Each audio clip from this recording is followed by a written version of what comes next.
যে ভাইস্তিটার বউ নিয়ে এই ঘটনাটা, সেই ভাইস্তিকে ফোন দিছিল যে যারা এই ঘটনা ঘটাইছে, নাম মিলন ফোন দিয়েছিল যে লেগা ববি তুই কোথায়? সে বলছে আমি এখন চাকরিতে ডিউটিতে আসি, নাইট ডিউটি করছে এবং নাইট ডিউটি করছে। এই সুযোগে এরা কেউ বাড়িতে নাই, এরা কিন্তু বেশ আগের থেকেই পরিকল্পিত আছে, ওরা তো ঢাকা থাকেই, এই ববির কবে নাইট ডিউটি পড়ে সেদিনকে আমরা এই পদক্ষেপ বা ভূমিকাটা নিব।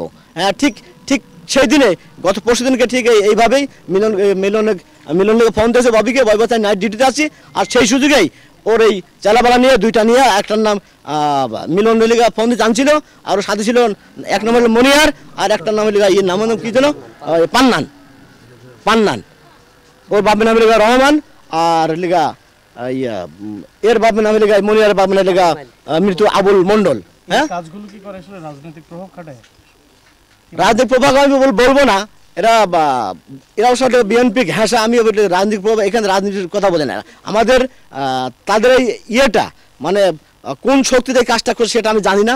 এখন রাজনৈতিক প্রভাবও হতে পারে, তার লিগা গোষ্ঠীর জোরও হতে পারে, সেটা তাদের ব্যাপারে। কিন্তু হ্যাঁ, আর কিছু অর্থ তো হয়ে গেছে, এরা লেগা 9 পয়সার মানুষ, হ্যাঁ, বিদায় লেগা মানে সেই পয়সার জোরে হয়তো করতে পারে।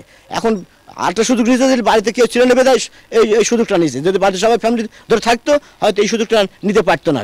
কথা বলছেন? তাই এখন আমরা চাচ্ছি যে এর লেগা বাংলাদেশের সর্বোচ্চ শাস্তি, সেই শাস্তি যেন তারা পায়। আমার সাথে এখানে অনেকে আছে, আমি বলি আগে পান্দানোর কথা বলি। পান্দানোর জন্য ওর বাড়ির পাশের একটা ফ্যামিলির একটা নষ্ট হয়ে গেছে, সেই স্বামীটা পাগল হয়ে গেছে, ঢাকার চাকরি করতো। যখন এই অবস্থা হয়ে গেল, সে বউটা ছাড়াই দিল। এদের কারণে বউটা বললো আমি আর ভাত খাইতে পারবো না, ওখানে থাকতেও পারবো না, তোমার চাকরি ছাড়তে হবে, নইলে আমাকে ছাড়িয়ে দিতে হবে। তারপরে বললেন আমার চাকরি ছাড়তে না, সংসার ছিল, হয়তো বাবার জায়গা নাই। তারপরে তার জন্য কিন্তু সংসার নষ্ট হয়ে গেছে। সে ওই বাচ্চা নিয়ে কোথায় এখন নিরুদ্দেশ, তার ঠিক নাই। এ আবার কি করলো, একটা যে সে টিক্কা নামে সেই ছেলেটা, টিক্কার বোনের ঘটনা, টিক্কা আবার একটা যেখান থেকে আবার একটা হ্যাঁ বিয়ে শাদী করছে, তারও একটা বাচ্চা নিয়েই হ্যাঁ আবার সেই বিয়ে শাদী করছে। এই মনিয়ার জন্য আমারই চাষতে ভাই আরুন নামে, আমাদের বিশেষ ছিল আরুন নামে, তার একটা লিগা এখন একটা বাড়ি করছে, সে বাড়িটা ভাঙতে বাধ্য হয়েছে। দেখছে এই লিগা ওই রাতবে থাকি না, হয়তো এই ধরনের কোনো রকম ইঙ্গিত পরপরই ও এখানে আর বাড়ি করলো না, চলে গেল। কথা বলছেন? এই ধরনের ইয়েটা মনে হচ্ছে জড়ানো রোগ হয়ে গেছে, এর এটা নেশা মতো হয়ে গেছে আর কি। এ মানুষকে মানুষ মনে করে না, এ সবাইকেই এ ধরনের নাড়তে চায়। এর যদি মানে সর্বোচ্চ সাজা না হয়, যদি ফেরত আসে, আপনারা সাংবাদিক লোক, হ্যাঁ যদি না পাই, এ মনে হয় মানুষকে মানুষ মনে করবে না। আর এর বিপক্ষে এর পক্ষে বর্তমানে কেউ নাই। এরা জানছে যে আমরা পক্ষে থাকি, যদি পক্ষে থাকি আমাদের মা বোন আছে, আমাদের মেয়ে আছে, এরা আমাদেরকেও ছাড় দেবে না।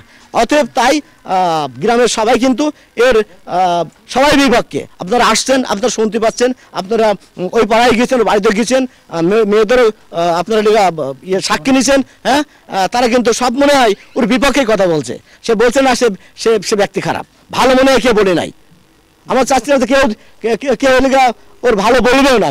সবাই চাচ্ছে যে আমরা আমার বিশ্বাস গোষ্ঠী বা এরা আমার নাম আছে, এদের বাড়িতে হামলা দিতে পারে।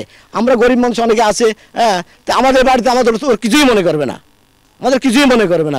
এই মনিয়ার বা ওই সেই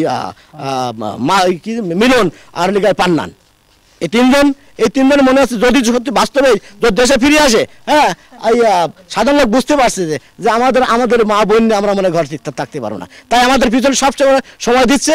যেটুকু দেখলেন সবাই কিন্তু ওরা আমার সাথেই রয়েছে। এর সুষ্ঠু বিচার চাই। আমরা সব সময় আমাদের বলছে সবসময় আপনাদের সাথে আছে, যখন ডাকবেন, যেখানে ডাকবেন, সবসময় আপনার সামনে আমরা যাবো।